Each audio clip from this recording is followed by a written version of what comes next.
Welcome back to another episode, episode. of Tattoos and Jesus. Um, What's wrong? I used that cup. Okay. Um, If anybody doesn't know, Josh's toe just pointed at my Tattoos and Jesus mug. Saturday, and I put it in the dishwasher. Started peeling.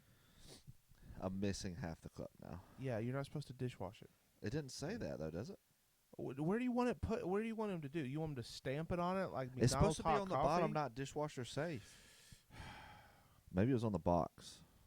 I mean, it's still on there. It's just a little. It's a little peeled. Yeah. Mine's starting to peel. Shout out to episode 50. Good times. What are you talking about? We got those for episode 50. Oh, is that? Oh, yeah, because it was the. Because it was the new logo. The new logo. That was launch. 150 episodes ago. Yeah. Oh, I mean, we're really reaching the. You'd think we'd be better at this by now. We're really reaching the point. Well, So somebody asked me the other day, what is the secret to? Because they were like, man, I've done like 200 episodes, and they're Yeah. like, what's the secret? And I was like, minimal effort. Just like in all honesty, like shout out. I gave you a shout out. I was like, shout out to Marty, because I show up. I'm usually 5 minutes late. Marty's already got everything set up. I come in, I talk, I help put the stuff up, and then Marty edits and posts it. So yeah. Marty really does a lot of everything for Tattoos and Jesus. So that is true. I'm just kind of here. And honestly, if people saw the edit process, so I'll be honest, I haven't been good with social media stuff the last few weeks because I've been super busy with business stuff. But that probably was the most time consuming, and it really wasn't that bad. And so yeah, realistically, what makes it the longevity is minimal effort. So that it's always like, yeah, I've got at least an hour in my week. Yeah. So that's true. So what's funny, you were talking about this mug on Sunday. So this past Sunday I preached at church. And so a couple weeks ago, I had to get up on stage and, I don't know, do something like a welcome or, and I had a mug that it was either for Hub City, it was either for my business or it was Tattoos and Jesus. I forget which one. But it looked like marketing placement because the whole time I'm up there talking, I have it in my hand. And so, like, I got a text from Ryan, and he was just like, nice job marketing yourself.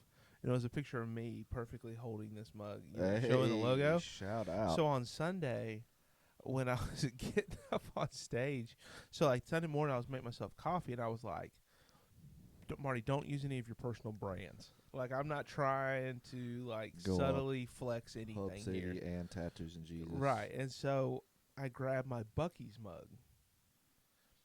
Well, so multiple people have told me, are you sponsored by Buc-ee's? Because that was perfect logo placement. So it doesn't matter. It doesn't matter, man. You should just promote it you. Well, here's the thing. Next time you preach, you should order a cup with just your face on it.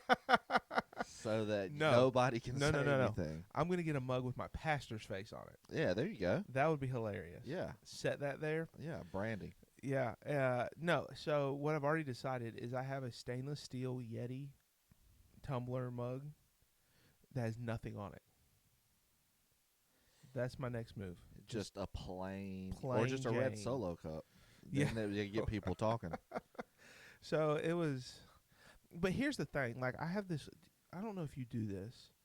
When you put lids on stuff that's round, like basically cups, this really only applies to cups. Right, well, I mean, Do you have any put weird lids on stuff that's round is either going to be a cup or a bowl. Yeah. But But it only matters with cups because a cup lid, you drink out of a certain side. yeah. Do you think about where you're putting the mouth on the cup, or you just throw the lid on that bad boy? You're really going to ask me that? It could go either way with you. You think could I either- look You could at where I put the lid to my cup. I don't even look where I Yes. walk half of the time. Like I ran into the doorway the other day, and I almost like the door frame was like Sarah looked at me. She's like, "What's wrong with you?" And I was like, "What?" She was like, "You have no spatial awareness at all." She's like, "You literally started to walk, and then you turned to talk to me, and you ran smack into the door frame and almost knocked the little door latch off or whatever." Did you even know that you ran into the door frame? Well, yeah, it hurt, but like, and then we were walking the other day, and I turned and looked at something, and I cut, like as I turned to look, and I started walking that direction, and I like cut Sarah off and almost walked over to a bike that was coming in the other lane, and that's when, in all honesty, I was like, maybe there's something wrong, maybe there's something, because I looked up and I'm like 6 feet over from where I was. And I was like, I don't do that when I drive, I don't think. But it started the conversation. This might be different for you. I can't run on treadmills. You're like a real life Frogger. Like, I can't run on treadmills without the handles. Because you veer off? Yeah. I've noticed, like, I have to do the little stepper Yeah. or the little, that has your feet I think locked in place. I think it's called an elliptical. Elliptical, yeah. I have to do that because if I do a treadmill, I'm gonna veer off without having my hand, and I have to look down. Yeah, and all the it whole takes is time. half of your foot landing on I'm something that's done. not moving, Yeah, I'm and done. you're good. You're cooked. All that to say, I know exactly where I put the lid at on my cup. Are you saying that because you want it perfectly in the middle of So the that's logo? the thing is every time I have two ways I approach this, right? And so I'll show you on this mug, right? If you're not looking, I have just a Tattoos and Jesus mug. It's got the logo on both sides of the cup. And so I approach it in two ways. Typically, if it is a single image mug, so if there's only one image, what I do is I turn it out and I put the drink so it's perfectly across from where the logo is, so that the whole time I'm holding it, the logo faces out. If it's a double logo like this cup, I typically split the logo so that it's on the right side and the left side evenly.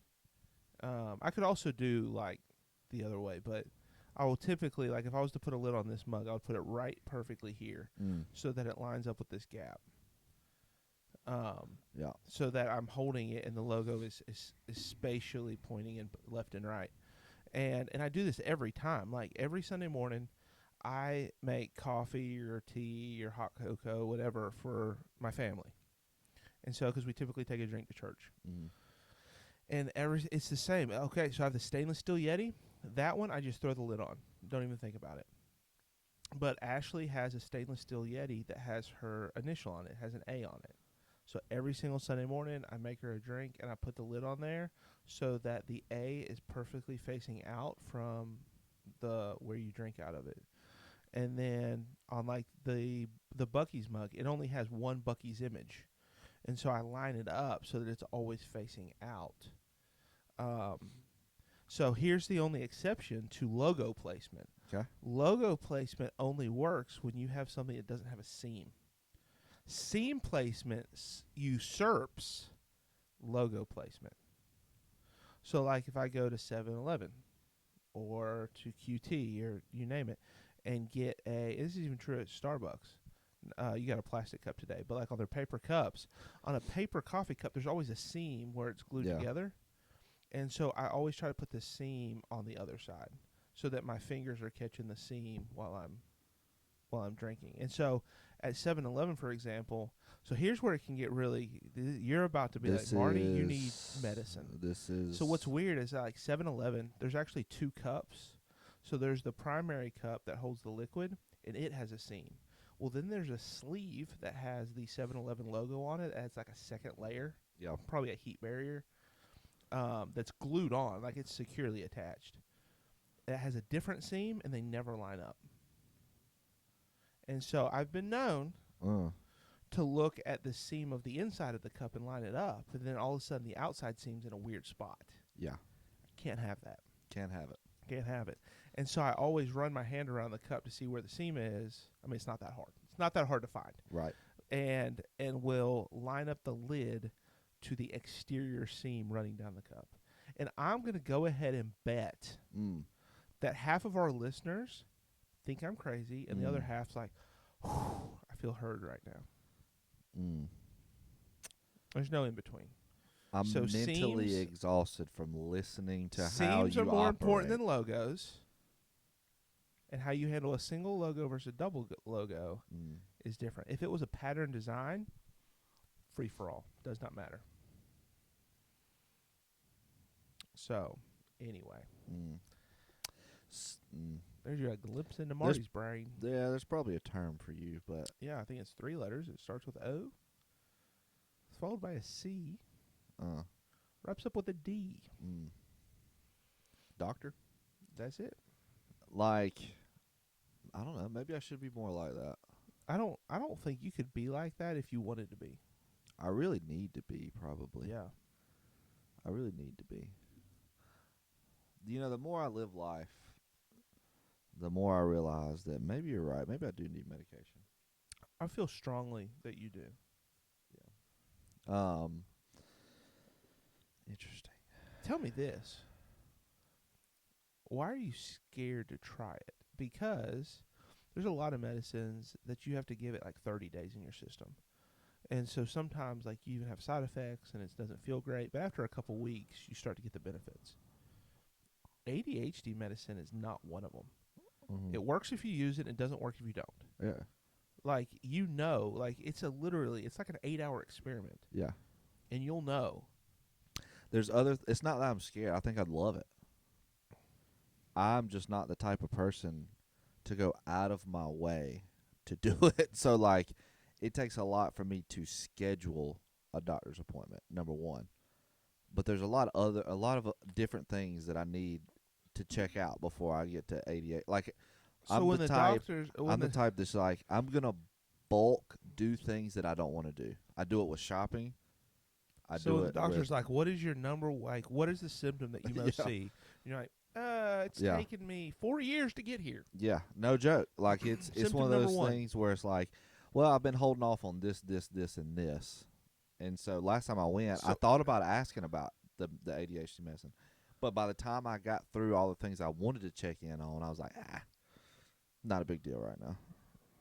If I go back. So now it's at the top of the list. Yeah, it'll probably But shift. the list has to build to the point that you feel enough pressure to do what you don't want to do. Yeah. And I mean, and that's go to the doctor and get the medication. Another thing is like. Don't you set up a follow-up doctor's appointment at the end of the first one? Like no, I still haven't got what I was supposed to get from the first one. So, I mean, that was 2 months ago. So now it's really looking slim for that. But I know medication will probably help. I also love caffeine too much. But I think it will replace caffeine. So, all that to say, thank you for your demonstration of where you put. Now I'll do nothing, but that's not true. I'll just still now put it you'll wherever. intentionally screw it up before handing me a cup. That is also true. That's where my brain power will go. That's where my thought process will be. How can I screw this up? This is somewhat. Never mind. Yeah, that cup doesn't really. Even though there's only one logo on it. But yeah, the plastic Starbucks cups, that's a hard one because it has one logo. But they put that tape on it with your order. Yeah, with your name. So, I mean, the big thing for me is like I fidget with the cups, and so part of the seam placement is like where I can fidget with my fingers. Yeah. So anyway, I think the biggest thing is I want it in a symmetrical location. So like I would be fine if the logo was facing me only. Like if I would have realized, if I'd have thought about it, I'd have just spun the lid around on the Buc-ee's cup so that it was blank facing out. Like that wouldn't have like irritated or bothered me. Like honestly, it could be facing in any direction. Cattywampus, I'd have been fine. But personally, my preference is for it to be in a symmetrical direction. So and if there's only one logo, the only symmetrical direction is out or in. If it's pointing to the right, but there's nothing to the left, that's out of balance. Yeah. So. That's fair. But if it would have been, if somebody would have put the lid on for me and it was like slightly off to the right, I wouldn't have fixed it. Like, it doesn't bother me that much. Yeah. And funny enough, fun thing about compulsions Mm. is by intentionally resisting them and sitting there with the whatever negative emotional energy that brings, then that actually helps you break that tendency. So, like, sometimes I'll intentionally do stuff that's weird. To me, weird. Like, make it off because I don't like it. And I need to know that I don't like it. Like, I need to just be okay with that. Or else I end up just being very symmetrical in life. Anyway, we're done with that conversation. Yeah. Yeah. What, Now people are looking at you sideways. It's all right. My whole life's been that way. Listen, you hit me with a quote the other day. We thought we I mentioned it last week on the podcast. You mentioned it, but you didn't know what it was. Yeah, I didn't say it. You I was didn't holding say it. I was holding it. Is that what you were doing? Yeah, I was holding it. I knew what it was. I just didn't know the exact wordage, if that's a word. For anybody out there who has ever watched The Sopranos, usually it's one of the top 3 shows all time for any list. And so me and my wife started watching it a few months ago. There's a counselor on The Sopranos, isn't there? Yeah, it's all throughout the whole thing. So, because I've had a lot of patients tell me to watch it because of the counseling aspect. Yeah, it's she meets with Tony Soprano the whole time. Tony has panic attacks, and he's the leader of the mob, the head of the mob. Yeah. So, allegedly. So, we're not finished, but there was this episode where he's sitting there and he has a Russian woman who helps out take care of his mom, and does some things for him. And so they're sitting there and they're talking, right? And they're on the couch, they're sitting there talking, and she hits him with this quote because they were talking about certain things. And it's actually, I forgot to send you the other half of the quote. So you sent me half the quote? I sent you the main part, but then he follows that up with what she actually said after that. And it's interesting because it's kind of a shot at us, but it's kind of true. So, so the quote is, she responds to Tony by saying, "That's the trouble with you Americans. You expect nothing bad to ever happen, while the rest of the world expects only bad to happen. Except they're not disappointed." That's the quote that I sent you. Mm-hmm. The follow-up that I forgot to send was, "That is why all of you go to shrinks." And so, which, true and not true, we can get into that. But it's kind of that thing of like, how much, because it's true, how much do your expectations impact your life from a mental health standpoint? And he ends up quit therapy for a little bit after she says that. Just ruined the show for me. I mean, she's still throughout the whole thing, but it's like how much true, or how true is it? And I don't know if I want to dive into like. Read that again. Read that again. Read the quote again. Well, I'll ask you what. Read the comes quote up. again. I'll read the quote, Okay. but what comes up for you, and then we'll go from that, because my mind goes about 45 different places. Can you read the quote first? The quote is, Yes. "That's the trouble with you Americans. Yes. You expect nothing bad to ever happen, Yeah. while the rest of the world expects only bad to happen. And that's why we are not disappointed." So where's the therapist from? Therapist's not in this conversation. Who says this? Who says the this? Russian woman who's helping take care. She came over. So that's what I mean. Like, what's Yeah, the nationality? She's Russian. Russian. There's your answer. What? I'm just kidding. I don't know. Russian. She's Russian. I mean, that's. I mean, that is fair though. So you want to know where my mind goes? Yeah. It goes in two directions. Okay. Symmetrical directions. Oh, here we go. Either forwards and backwards or left and right. You can pick. Okay. Never on a slant. Okay. But when I read this quote the other day, my first thought was, that's harsh and that is true. Yeah. I think in many ways, as Americans, we are living under a false bill of goods, Yeah. and it feels like it's only a matter of time before it's that bubble pops. Yeah. And a lot of people think about it right now because of the Yeah. war with Iran. Like, So, that's also one of those things.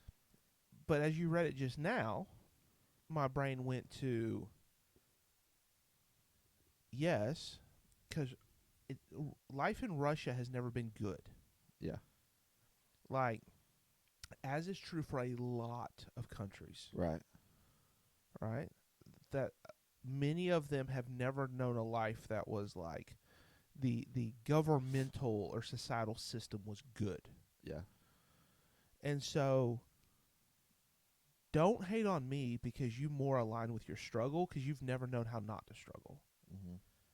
And don't dump on us because at least for a little while we had our crap together and more good than bad was happening. Mm-hmm. Because I would argue there are some people that live in America that said, no, my life has been struggle. Yeah. And I wouldn't agree with that. So I think, but if we're going to speak in like paint with a general broad sense. brush generalizations, Mm-hmm. yeah, American has had a good run. And even now, like, we're probably one of the more safer countries on the earth. And we're probably one of the places a person can come and reinvent themselves or whatever. Yeah. It's still it's a freer country than it's not.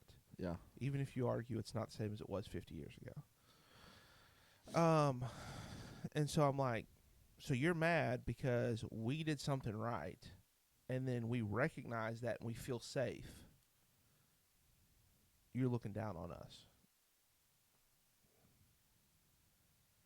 It almost made me think of, so if you ever study people that grow up in impoverished situations and then try to get out, there's a term for this. I haven't looked at it in a long time, so I can't remember it.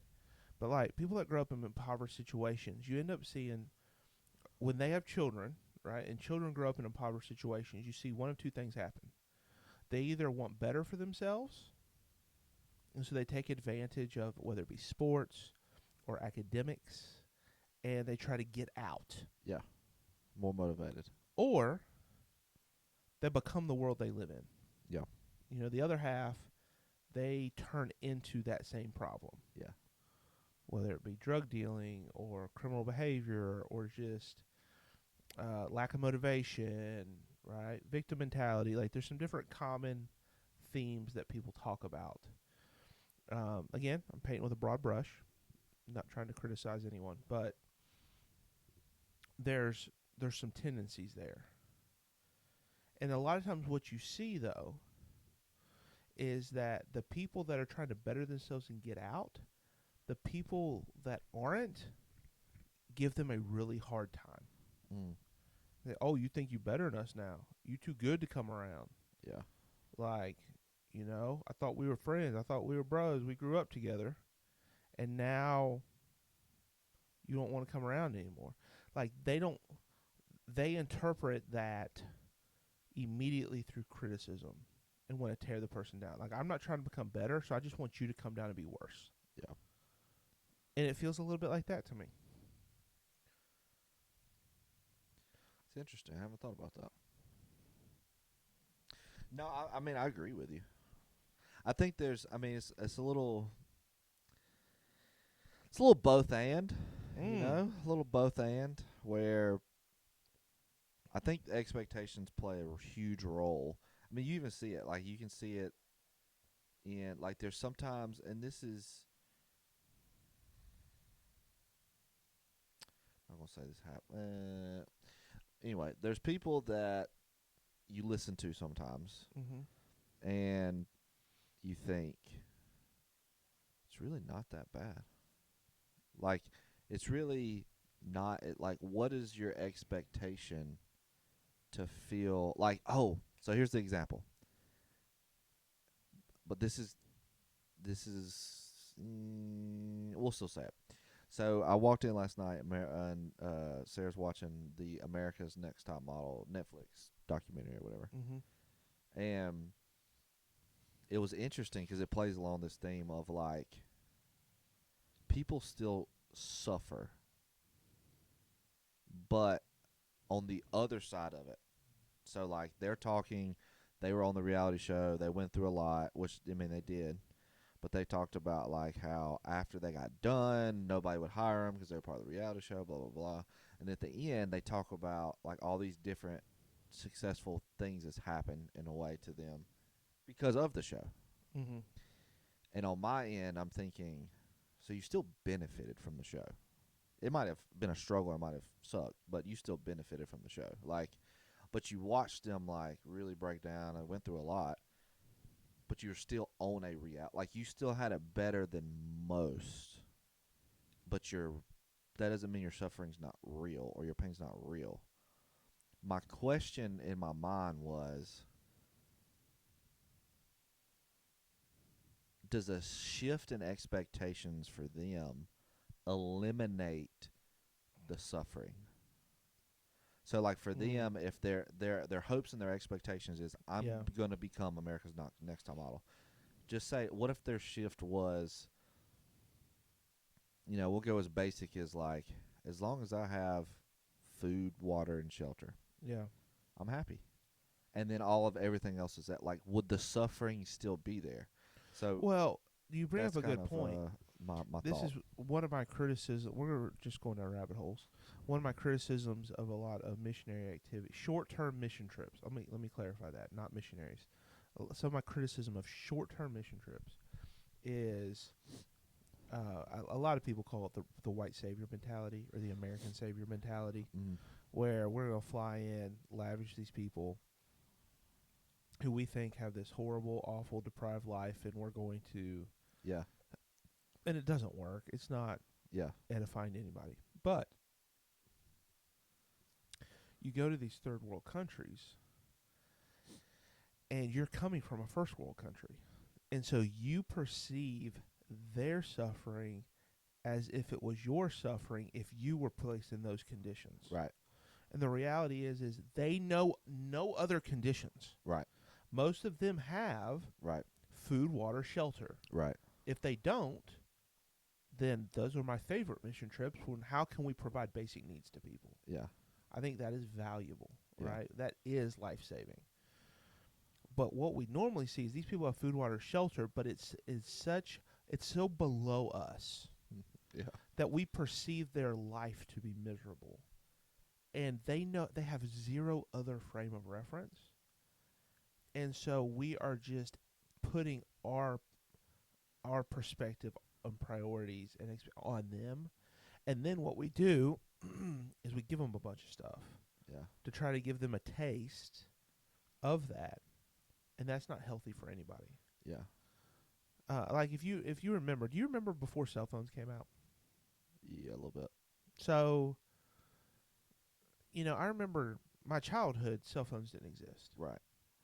It wasn't until the early 2000s that cell phones became a thing. And even then, a lot of times it was just, one phone for the home, or it only had 250 minutes on it. Like, let alone, so the progression was cell phones to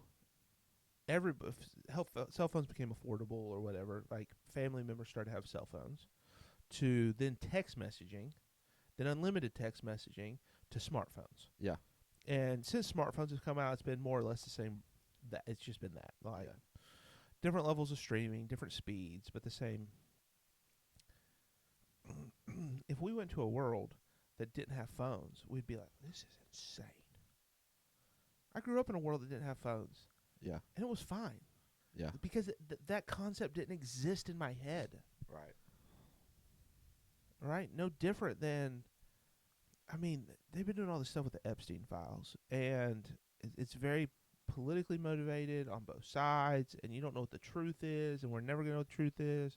but it's a little disconcerting. But a lot of the stuff they talk about that was going on, it's like, man, y'all, the the sex abuse stuff to the side. We're talking about people that are living in a different world than me. Yeah. Like, this is a different, Mindset. yeah, this is a different level. Right. You know, like, people give people in India a hard time because they admit to the caste system. Yeah. But there's a caste system, man. Yeah. There's different layers to society. And those people are living at a layer that I can't even comprehend. Yeah. And I know I'll never be at that level. Yeah. So it's not even it's whatever. Like, Yeah. I'm perfectly fine Yeah. with the goals and dreams I have for myself.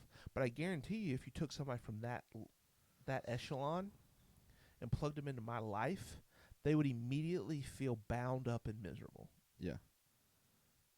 So I think you're right. Yeah. Or vice versa. Like, if you see this, because it could be beneficial or it could not be, but it goes back to what we've talked about before, where you adapt to your environment. You adapt 100% to your environment. So if you're born in this environment, you know no other normal. Like, I remember listening to a pastor that was preaching. He was actually preaching on hell. He was talking about, like, the valley of Gehenna, like, itself. He went and visited the valley of Gehenna, and it's just horrible. Like, there's trash everywhere. It's disgusting. There's burn animals. Like, it's just terrible. And he said as he was looking at it, he was getting emotional. He's like, I couldn't imagine, like, living around here, like, knowing this is happening, knowing this is my life. And then all of a sudden, he said there were two kids, because it was, you can still walk on it. Two kids kicking a ball that they made out of leftover paper. They balled leftover paper up, and they were kicking it back and forth, laughing and having a great time. And he was like, it's crazy how I look at this and see heartbreak and horror, and they look at it as a playground and laugh. Yeah. And it impacts you to be like, how much perspective and expectation shifts everything. And this is, in all honesty, this is kind of like, sounds weird, but it's kind of exciting to know that we as people can tap into mindsets that can overcome some of the greatest sufferings. Yeah. And sometimes, it's weird, but, like, sometimes overcoming the greatest suffering is to just accept it as true. Mm-hmm. It's to permit it to be present. Because you don't feel like it's never not going to be. Yeah. It makes me think, something I tell my patients quite often is, and I make up some random statistic that's a lie. I'll be like, basically, the vast majority of the suffering that you're experiencing is the emotional resistance to your reality. Mm-hmm. It's not the reality itself. Mm-hmm. It's our emotional resistance to that reality that leads to incredible distress, amplified physical health symptoms, major depression, anxiety, panic attacks. Like, often it is our emotional resistance to that reality. You know, and so, like, for example, people with chronic pain. Chronic pain is legitimate. People have accidents, and they are in pain every single day for the rest of their life, and I no way want to minimize that. Yeah. But if you go and research what are the most effective treatments for people with chronic pain that actually reduce the pain symptoms, it's acceptance therapy. It's learning how to accept what you cannot control, accept what you do not agree with, but recognizing this is going to be here, and my emotional resistance to it is actually making my life worse. Yeah. Because that leads to tension. Tension is naturally demonstrated in your muscles. The muscles that react to the tension are most likely the ones that are damaged or impacted by the wound or the injury. And there, in turn, you're actually creating a worse injury for yourself because of the stress that it's creating. And so a lot of treatment is around not resolving the issue, but it's learning how to accept the issue. Yeah. And so it's hard because I go in these different directions. So this is where it kind of, it can almost become so complicated you're paralyzed, realizing everyone's experience in the same world is so different. Mm-hmm. Because everyone's moral compass, religious beliefs, internal wiring, experiences, you name it, cultivate a different set of reactions for them, Mm-hmm. a different set of priorities, a different, everything. And if you try to get in the nuance of it, it's like overwhelming. It can lead to analysis paralysis. But on the other extreme, I think people try to oversimplify the complexity of humanity too much. Yeah. And that's when we start to paint in broad strokes that may be true for many, but is not true for all. Yeah. Right? Because in the same way that I could say, hey, people from low socioeconomic statuses, like, they try to hold down somebody trying to better themselves. And I say that with an error of judgment, like, dude, just try to be better yourself. Don't hold somebody down. On the flip side, when I look people at the upper echelon of society, which I'm nowhere close to, part of me is like, man, they need a dose of humility. Yeah. Man, somebody needs to bring them down to earth. Yeah. Right? In some ways, am I doing the same thing? Mm-hmm. Maybe not. Because maybe it's not the fact that they're better themselves that I have a problem with. Maybe it's the character flaws that demonstrated. And it might be same to a degree, like, hey, I feel like you're acting better than me. And I don't like that. Mm-hmm. Right? And so it's interesting how we can criticize somebody's behavior when it's not our behavior, but it feels justified when it is ours. Mm-hmm. And so it's messy because everybody needs something different, right? There's some people who are just wired to be a fighter and to say, I do have some element of control over my life. And, because I think that's really what, so if we're talking about how do people's perspective on, like, I think one of the first questions you have to ask yourself outside of what does this person live through is, what is their default mental state, which is cultivated by both genetics and environment. But the default mental state is, I can influence my environment or I'm a product of my environment. Yeah. If you feel like you have power versus if you feel like you don't have power, everything else comes from that. Yeah. It's called locus of control. Where do you perceive control to be? Internally focused externally, or externally focused inwardly? Yeah. Everything, I think, unfolds from that belief system. Because if you have an internal locus of control, regardless of what your life looks like, your default is going to be, how can I make this better for myself? How can I improve my odds? How can I do this? Research on people that come from impoverished settings who somehow do overcome the odds. In research, what they've noticed is they have an internal locus of control. They recognize, I may not have control of a lot of things, but I can control my controllables. Yeah. And I can make my circumstances better. And it's virtually impossible to translate that perspective to somebody that by default doesn't. Yeah. It just doesn't. It's And hard it's to usually get that light bulb. later, right? Like What?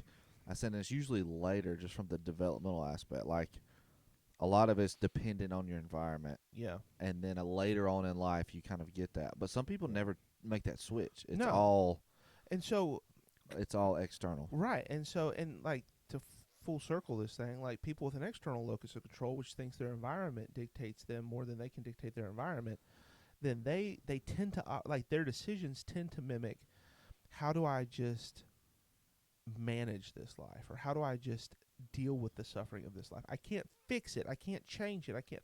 So they recognize change is possible, but not for them. Yeah. And so they kind of lose Yeah. hope. But in some way, they find a peace in that because they're just accepting the reality. Yeah. The problem is, sometimes then there's whining, or it's like, oh, poor me, God was out to get What you me do or with something, that. Yeah. right? On the flip side of that, people that think they can always change it, sometimes they're not very compassionate to somebody that struggles to see that. Yeah. So again, we can keep going down the rabbit hole if there's pros and cons down this thing. Yeah.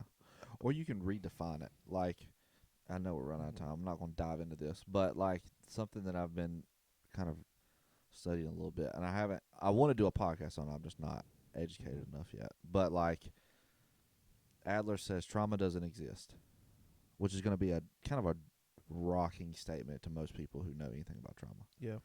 But his point is very true. If you, and this is something that will continue, but if you define your experience, you define your trauma, you have control of what that definition is. So for him, the experience itself is not what's traumatizing. It's how you've defined that experience. Yeah. My parents didn't care for me. Therefore, I've defined Yeah. that I don't have value. Yeah. But if they didn't care for me, but you still take that as that's on them, Yeah. you kind of tap into what you're talking about of that internal control of like, well, it's not going to be as impactful then. In the same way as like, if I cut your leg off, the experience sucks. But if you define that as Josh hates me, he cut my leg off, it's going to be more traumatizing than say, oh, Marty, I meant to tell you. You just saved my life. I just saved your life. Same experience, but the definition changes how you feel about it and what's traumatizing. Yeah. No, that's interesting. So we'll come to a close with this. Is the first decade of your life pretty much sets the tone for the rest of your life. Mm. It's not to say that life can't change. It's not to say that like massive changes can't happen. But generally speaking, how your genetics and your world collide in your most formidable years, the first decade, pretty much sets the trajectory of you mentally. Yeah. And so what often happens is, and I'll say this is true, you get more power the older you become. Mm-hmm. But rarely do you realize it because you still have the mindset of when you didn't have power. The pattern is set. Yeah. The pattern is set. And so often I find myself having conversations with people to say, your mentality makes sense based on the first decade of your life that you lived in, and it helped you survive that decade because you truly didn't have the ability to change it. Mm-hmm. But now you do, but you're surrendering that power because you've still convinced yourself you don't have it. Yeah. And so oftentimes we want to have power when we don't, so we let go of that expectation. Yeah. But then we don't reclaim it when we can, even though it's at our fingertips. Yeah. And then we feel like we're stuck, suffering, or trapped, when the reality is it's my own prison. Yeah. It's your own Shout perspective. out Creed. Wow. So anyway. Never know we'd give a Creed shout out. That's the So, first. all right, out of we're going to wrap up episodes. on that one. But we got to cut it off a little early today. We got some appointments coming, and we got started a little late. So until next time, y'all behave yourselves. Holla.